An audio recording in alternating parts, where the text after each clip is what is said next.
दे दा, रानी जी गहनवा दे दा।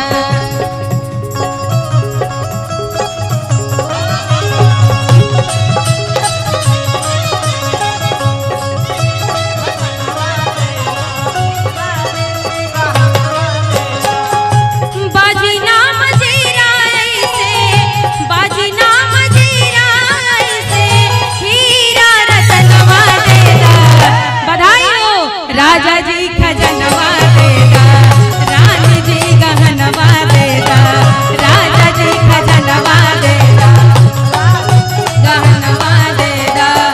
बाजी नाम जीरा ऐसे, बाजी नाम जीरा ऐसे, हीरा रतनवा दे दा, राजा जी खजनवा दे दा, रानी जी गहनवा दे दा।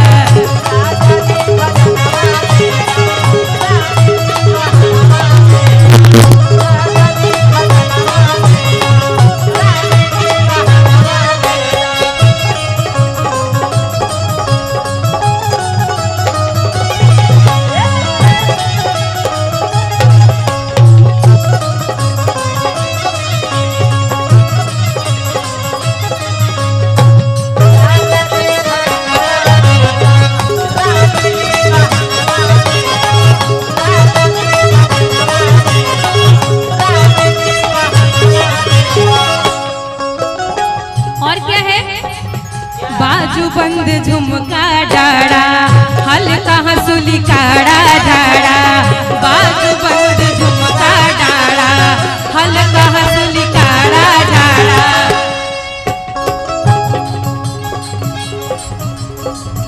बाजू बंद झुमका डाड़ा, हल्का हंसुली काड़ा झाड़ा, बाजू बंद झुमका डाड़ा।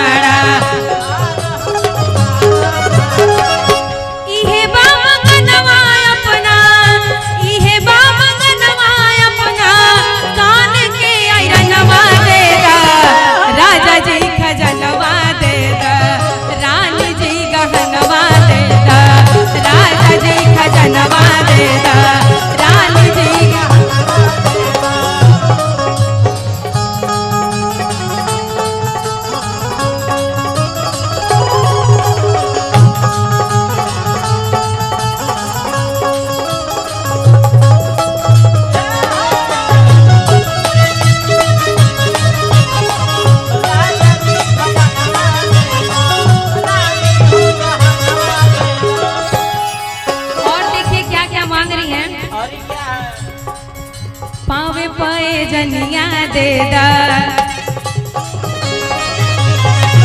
कमर कर धनिया दे दा।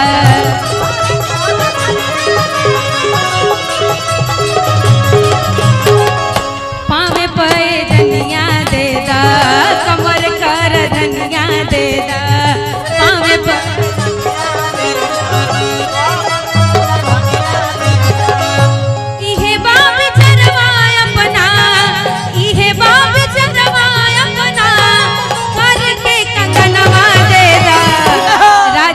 खजनवा दे दा,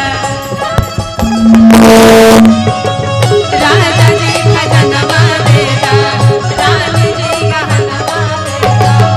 बाजी नाम जीरा ऐसे, बाजी नाम जीरा ऐसे, हीरा रतनवा दे दा, राजा जी खजनवा दे दा, रानी जी गहनवा दे दा, राजा जी खजनवा दे दा, रानी जी गहनवा दे दा, राजा जी खजनवा दे दा, रानी जी गहनवा दे दा, राजा जी खजनवा दे दा, रानी जी गहनवा दे दा, राजा जी खजनवा दे दा, रानी जी गहनवा दे दा।